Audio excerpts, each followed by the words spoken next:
Welcome back to the Aquarius podcast, where we take astrology out of the clouds and into your daily practical emotional reality. Today, we're unpacking the full moon in Gemini on December 4th, 2025. This transit doesn't whisper. It's loud. It's noisy. It's busy. It narrates. It analyzes. It overshares. And then it asks, why are you overwhelmed? So let's get into the emotional intelligence of it all. It's going to be happening at the Aries degree. Expect a lot of action under this full moon.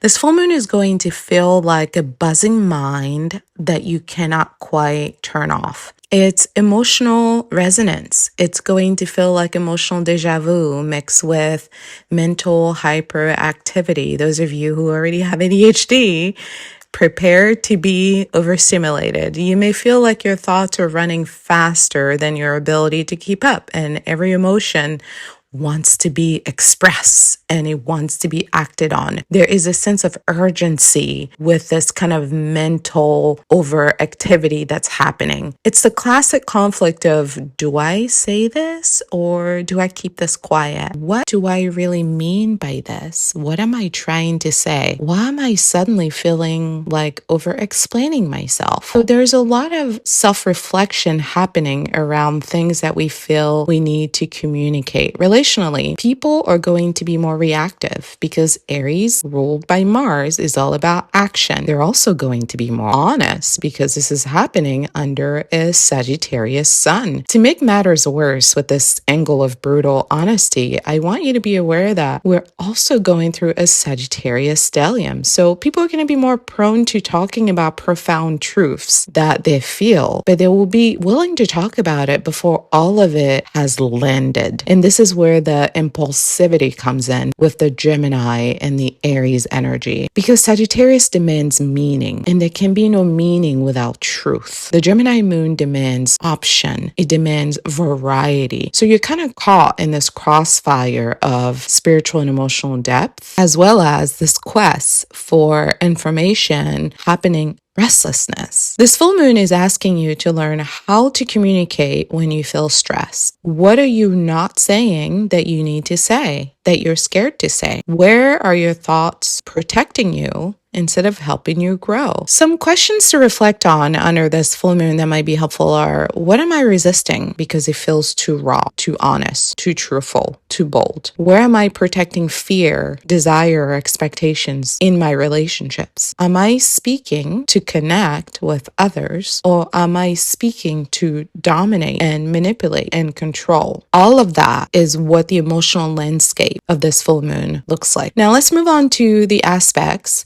and how those aspects may affect our emotional reality and our thought process. Let's talk about what's actually pulling the strings of this full moon. This full moon is in opposition to Sagittarius. So we have Sagittarius at the sun, Sagittarius at Venus and Mars. And this Gemini moon, being the sister of Sagittarius, is in opposition to Sagittarius. So this is an emotional logic versus emotional instinct. Sagittarius rules intuition. Gemini rules logic, a mind that analyzes versus a heart that leaps because it just knows the truth and feels the truth. There's a need here for nuance versus a need for conviction, okay? Sagittarius is huge on conviction and Gemini is huge on nuanced analysis. This is going to amplify anxiety, impatience, blunt honesty, no sugarcoating, and the urge is to turn your feelings into a huge narrative that you share with others. You may even swing between I need to talk and I need everyone to shut the fuck up for 5 minutes. Demanding, and that's the Aries energy of this full moon. With the moon opposing our Venus placement, old wounds around love are going to come back up, around relationships are going to come back up. You may feel unseen, unappreciated, or misunderstood. Even if no one meant any harm in any of their actions, there's going to be a longing here underneath of wanting to feel seen, wanting to be appreciated, wanting to be loved just right. You know, this yearning of, please understand me. The shift here is to let other people know how to reach you. Instead of just waiting for people to guess what you want and need and what you're thinking and feeling, give them a roadmap. This full moon is encouraging communication. The moon, being in opposition to Mars, is bringing irritability. Okay? It's anxiety that we struggle to manage, that we want to act out as anger. The little less comments, the little less triggers, the little less annoyances are going to be felt very deeply, deeper than usual. And we may feel like we want to defend ourselves as soon as we feel it, before we've even processed what this means. The growth edge here is to ask yourself, what emotion is sitting underneath my anger? You guys know I used to work as a therapist prior to becoming an astrologer. So one of the things that I often talked about with my clients is that anger is a secondary emotion. Usually, anger is a reaction to an emotional need that is not being met. So when you're feeling angry, the emotionally intelligent path is to inquire about the anger itself. What is this anger protecting me from? We also have moon square the nodes. This is a karmic rerouting. This is the moment that you realize that the story you've been telling yourself and that you've been rehearsing emotionally is old. It's outdated. It's untrue. So ask yourself, what am I finally ready to stop repeating? What lies am I finally ready to unlearn? With the Sun, Venus, and Mars in Sagittarius, our belief systems are going to feel very personal during this time. Our desires to feel right and to feel righteous are going to be heightened. The truth feels pressing and urgent. Just make sure you're not using philosophy to avoid accountability, because growth cannot happen in self-deception. Now let's move on to the house-specific confessions and affirmations for each of the rising signs. So let's get emotionally honest. If you have Aries rising, this is going to fall for you in the third house. The confession is, I talk fast when I'm scared someone will challenge me. The affirmation is, my voice is strongest when it slows down and listens. The important thing to remember is that people can choose not to listen to you, and that is their right.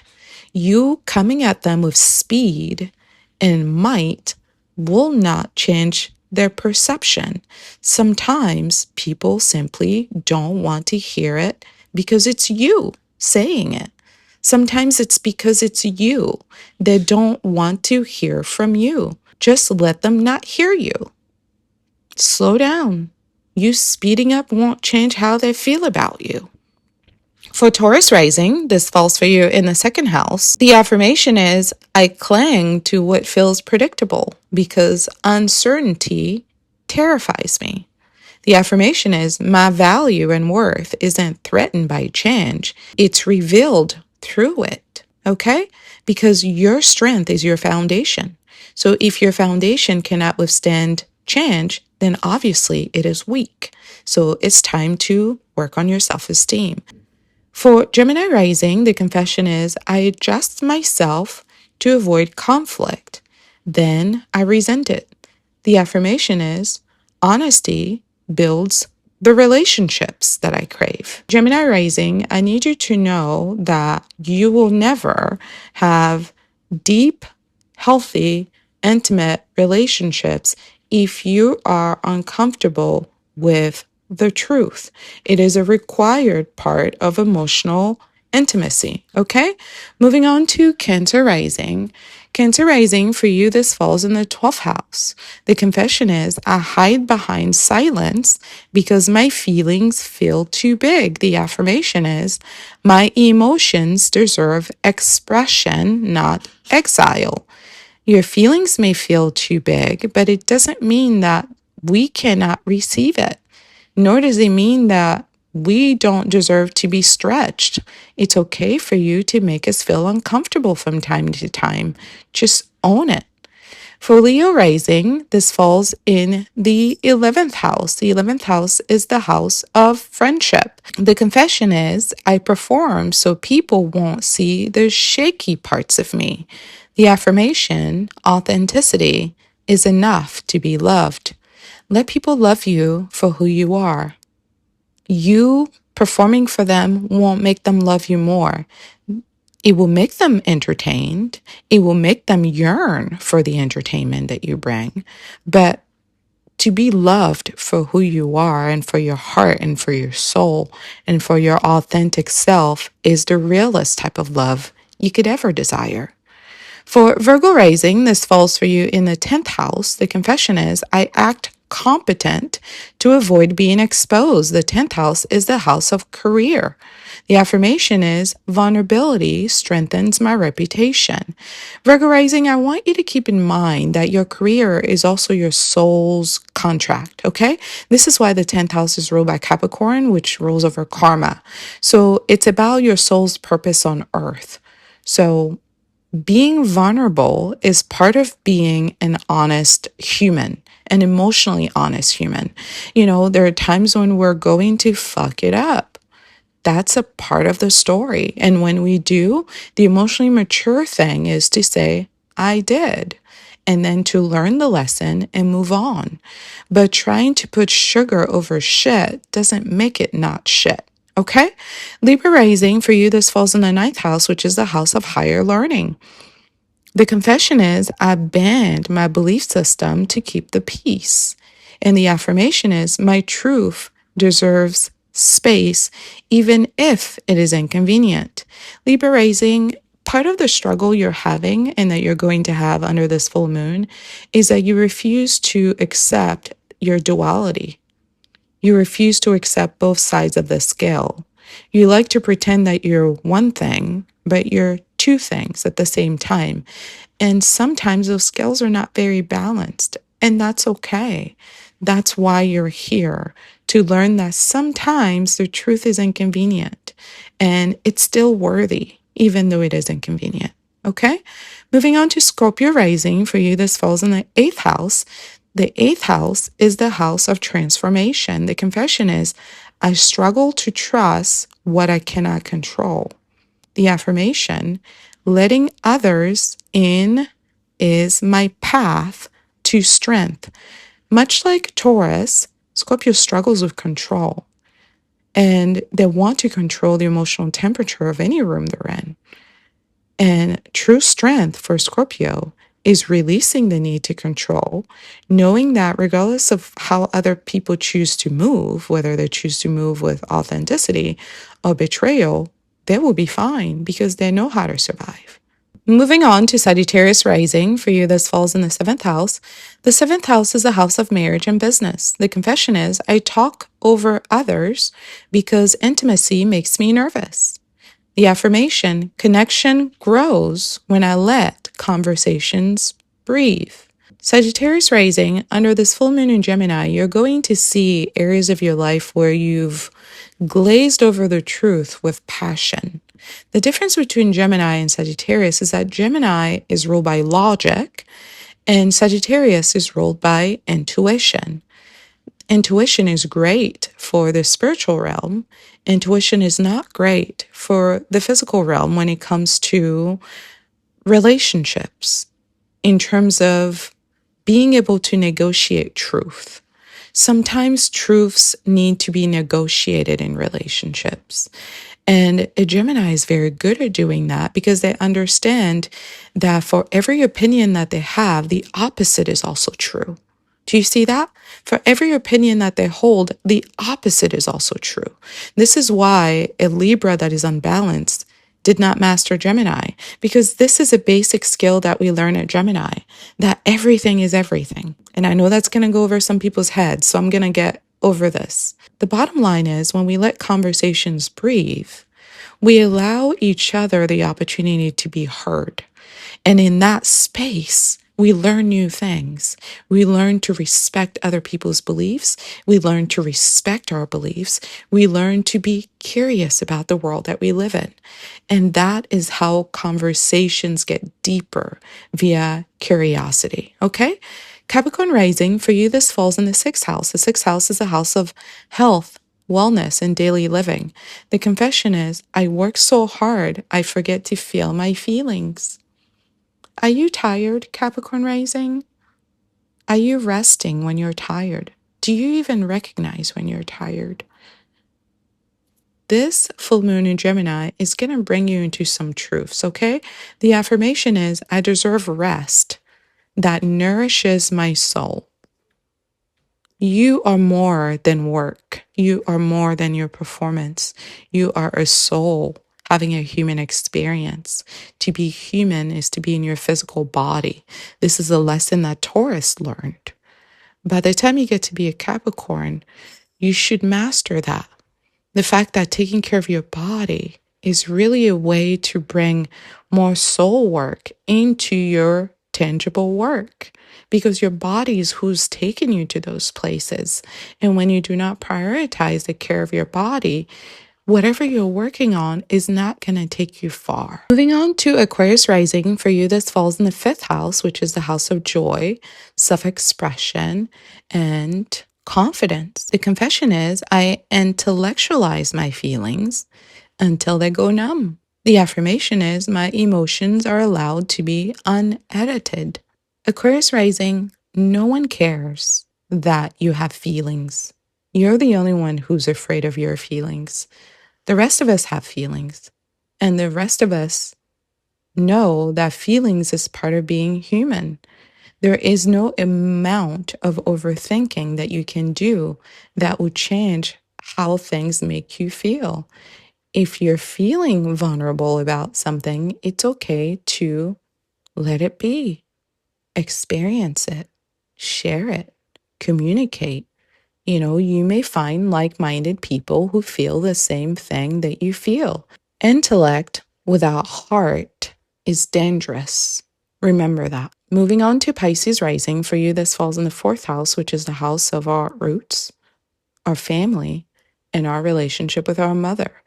The confession is, I hide my needs to avoid disappointing other people. The affirmation, expressing my needs, anchors me in reality. You're human, Pisces. You have needs. All of us do. When you make yourself disappear to take care of other people, you are invalidating your human experience and therefore deceiving yourself into believing you're anything other than human. All humans have needs. Prioritizing our needs is how we anchor ourselves in our human experience.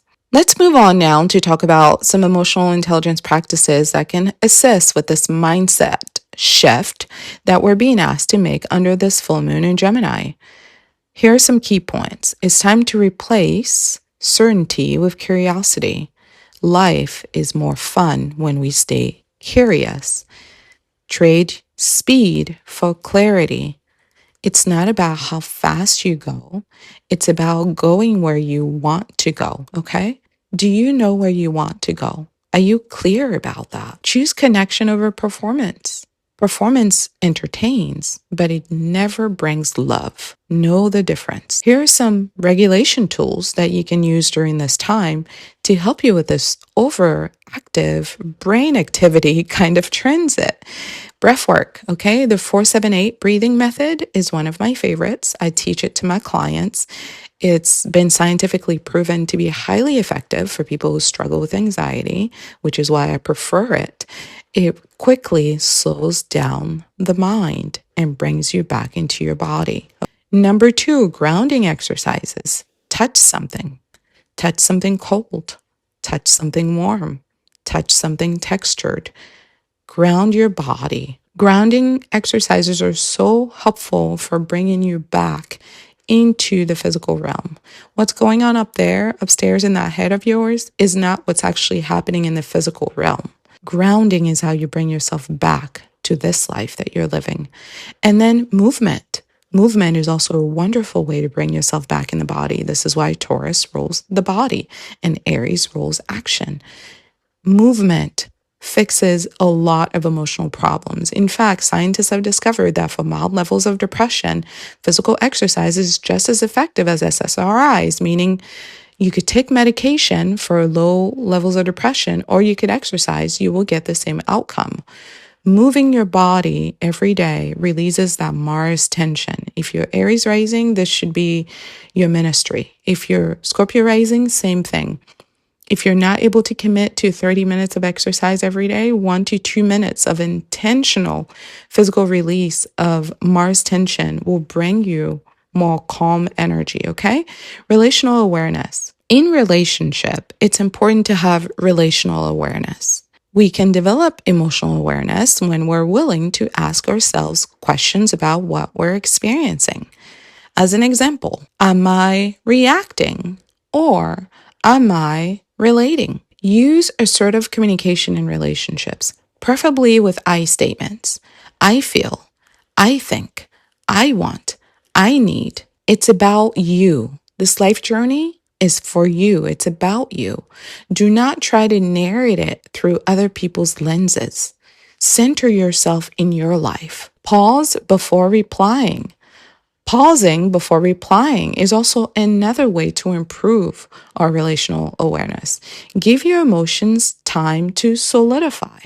Time is the gift of Capricorn. Time is the gift of karma. Let things take the time they need to take. Sometimes when you react in the moment, you communicate the wrong thing. When you give yourself time to feel and you're not afraid of your feelings, which is why oftentimes people choose anger over exploring those other emotions, is because they're scared, but they'll never admit it. They're scared of what's underneath. Oftentimes what's underneath is embarrassment. It's shame.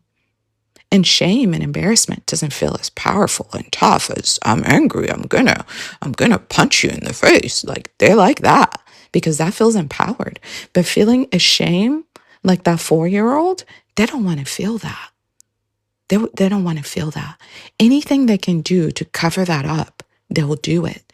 So when you give emotions time, you get to really investigate, what am I really feeling? And once you have the accurate temperature of what you're feeling, then you get to choose your reaction. Remember, karma is about choice. You choose your actions, therefore the consequences of your actions choose you.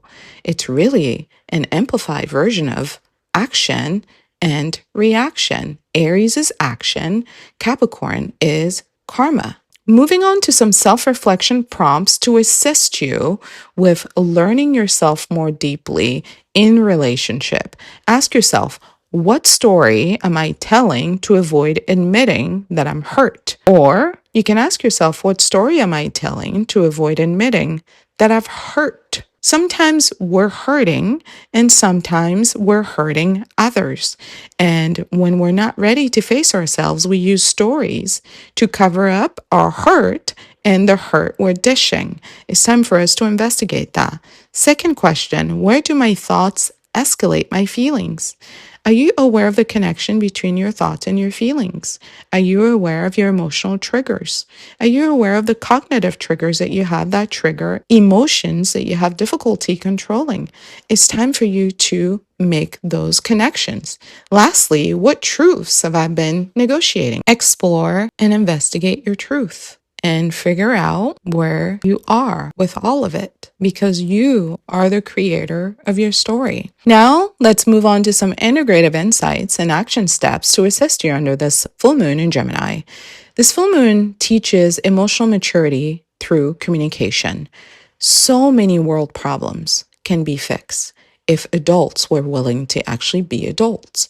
And part of being an adult is being able to withstand an uncomfortable discussion. Children cannot. When a child is having a temper tantrum, if you're a parent or raising a child or have ever raised one, you know this to be true. When a child is having a temper tantrum because it feels slighted or hurt in any way, they don't care what you have to say. They feel big feelings, and that is all they care about. They do not want to communicate about it because they haven't yet developed the skills to be able to do so. There is nothing polished about responding to life from an emotional place. When you're an infant, that is normal. When you get to be a grown-up, however, there should be some other tools in your tool belt that you can utilize to manage uncomfortable situations. And one of the greatest ones is communication. It's not about it being polished. It's about it being real.